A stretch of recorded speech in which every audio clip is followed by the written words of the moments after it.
നമസ്കാരം. മഴക്കാലത്ത് വൃത്തിഹീനമായ വെള്ളം കുടിക്കുന്നതിനും കൈ കഴുകാനും ഒക്കെ ഉപയോഗിക്കുമ്പോൾ വയറിളക്കം വരാനുള്ള സാധ്യതയൊക്കെ വർദ്ധിക്കുകയാണ്. പ്രത്യേകിച്ചും കുട്ടികളിലാണ് കൂടുതലായിട്ട് വരുന്നത്. ബാക്ടീരിയയും അമീബയും ഒക്കെയാണ് രോഗാണുക്കൾ. വയറുകടി അല്ലെങ്കിൽ ഡിസെൻട്രിയുടെ കാരണമായി കണ്ടെത്തിയിട്ടുള്ളത് ഷിജല്ല ബാക്ടീരിയയും അമീബയുമാണ്. ലക്ഷണം നോക്കുകയാണ്, അതായത് വയറിളക്കത്തിൻ്റെ ലക്ഷണം നോക്കുകയാണെങ്കിൽ 3 അല്ലെങ്കിൽ 4 കൂടുതൽ തവണ മലം ലൂസായി പോവുക, മലം അറിയാതെ പോവുക, ഛർദി, പനി, വയറുവേദന, വിശപ്പില്ലായ്മ, ക്ഷീണം. പിന്നെ ചെറിയ തോതിലാണെങ്കിൽ പനി ഉണ്ടാവില്ല. ഛർദിയും കൂടെ ഉണ്ടെങ്കിൽ നന്നായിട്ട് ശ്രദ്ധിക്കണം. ദാഹം കൂടുക, മൂത്രം കുറയുക, നാവ് വരളുക, BP കുറയുക എന്നിവ ഡീഹൈഡ്രേഷൻ്റെ ലക്ഷണങ്ങളാണ്. അതായത് നിർജ്ജലീകരണം സംഭവിച്ചിട്ടുണ്ടെന്നാണ് ഈ ലക്ഷണങ്ങളൊക്കെ കാണിക്കുന്നത്.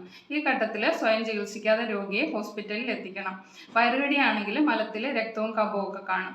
വയറിളക്കം വന്ന രോഗിക്ക് ധാരാളം വെള്ളം കുടിക്കാൻ കൊടുക്കണം. ORS നൽകാം. ORS ഉണ്ടാക്കുന്നത് എങ്ങനെയാണെന്ന് വെച്ചിട്ടുണ്ട്, ഒരു 200 മില്ലി അല്ലെങ്കിൽ 1 ഗ്ലാസ് വെള്ളത്തിൽ 2 ടീസ്പൂൺ പഞ്ചസാര, 1 നുള്ള് ഉപ്പ് ചേർത്ത് ഇളക്കുക. ഇത് ഇടയ്ക്കിടയ്ക്ക് കുടിക്കാനായിട്ട് കൊടുക്കുക.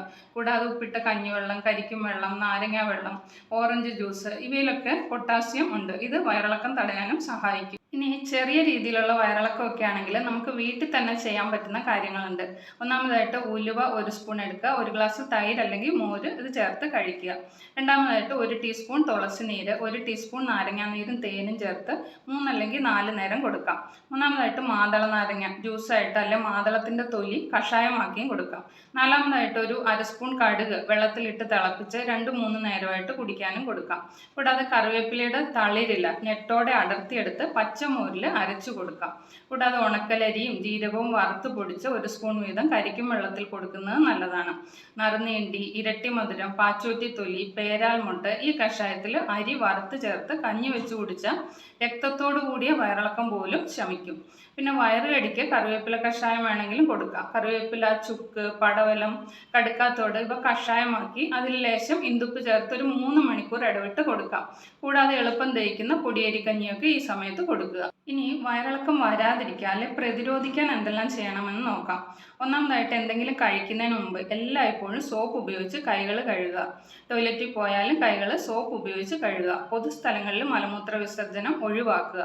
നന്നായി പാകം ചെയ്ത ഫ്രഷ് ആയിട്ടുള്ള ഭക്ഷണങ്ങൾ മാത്രം കഴിക്കുക. കൂടാതെ രോഗസാധ്യതയുള്ള പ്രദേശങ്ങളിൽ നിന്ന് വെള്ളം കുടിക്കാതിരിക്കുക. തിളപ്പിച്ചാറിയ വെള്ളം മാത്രം കുടിക്കുക. കിണറുകളിലൊക്കെ ക്ലോറിനേറ്റ് ചെയ്യുക. പിന്നെ ശീതീകരിച്ച പാനീയങ്ങളൊക്കെ ഒഴിവാക്കുക. റോഡ് സൈഡിലും മറ്റും വൃത്തിഹീനമായ സ്ഥലങ്ങളിൽ നിന്നും ഭക്ഷണങ്ങളൊന്നും കഴിക്കാതിരിക്കുക. പഴങ്ങൾ, പച്ചക്കറികളൊക്കെ വൃത്തിയായി കഴുകിയതിന് ശേഷം മാത്രം ഉപയോഗിക്കുക. ആഹാര സാധനങ്ങൾ അടച്ചു സൂക്ഷിക്കുക. വീടും പരിസരവും വൃത്തിയായി സൂക്ഷിക്കുക.